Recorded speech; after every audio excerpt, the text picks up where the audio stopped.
السلام علیکم and welcome back to my اندر ویڈیو۔ اسلامی تعلیمات اور جدید سائنس۔ اللہ پاک نے اپنی مخلوقات میں انسان کو اپنی قدرت کا شاہکار بنایا، پھر ان انسانوں میں صورت، علم، عقل وغیرہ کے اعتبار سے انبیاء کو سب سے فائق بنایا، پھر ان کمال ہستیوں میں سب سے بڑھ کر عقل، علم، عمل وغیرہ میں بڑے بے مثال اور با کمال ہمارے آخری نبی حضرت محمد صلی اللہ تعالیٰ علیہ وآلہ وسلم کو بنایا۔ خبر نبی صلی اللہ تعالیٰ علیہ وسلم اور سائنس۔ احادیث کو سائنس کی نظر سے دیکھا جائے تو کئی احادیث میں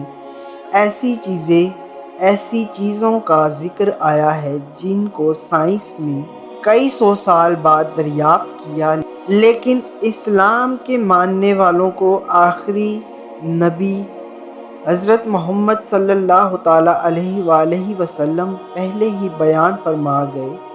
ان میں سے دو احادیث مبارکہ بخاری شریف کی روشنی میں ذکر کرتے ہیں۔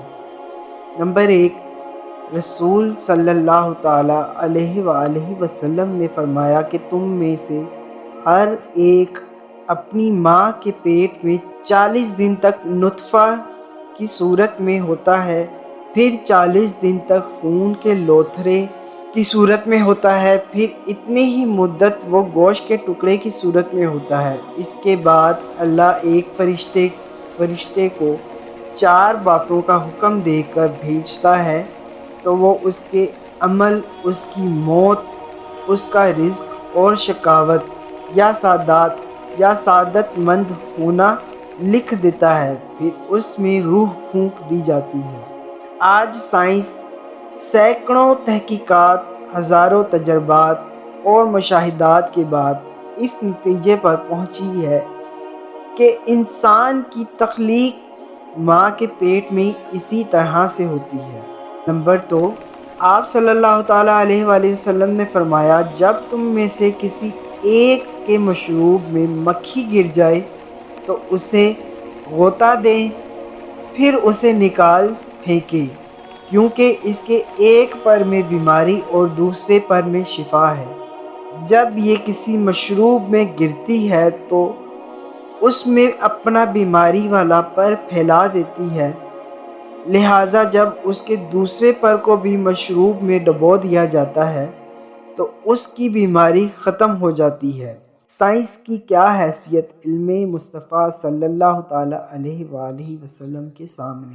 اس حقیقت کو بھی سائنس اپنی تحقیقات کے بعد آج ماننے پر مجبور ہو گئی، جبکہ صدیوں پہلے ہمارے آخری نبی حضرت محمد مصطفیٰ صلی اللہ تعالیٰ علیہ وآلہ وسلم اس کی خبر ارشاد فرما چکے ہیں۔ ایسی بہت سی مثالیں ہیں، لیکن سمجھانے کی بات یہ ہے کہ آج کی سائنس کئی چیزوں کے دریافت میں غلط نتائج پر بھی پہنچی ہے۔ بہت مرتبہ دیکھا گیا کہ ان کی تحقیقات اور نتائج بدلتے رہتے ہیں۔ اس کی ایک بہت بڑی مثال 2012 ہے، جس کے بارے میں سائنس نے کہا تھا کہ اس میں دنیا فنا ہو جائے گی، مگر کیا ہوا؟ کچھ بھی نہیں۔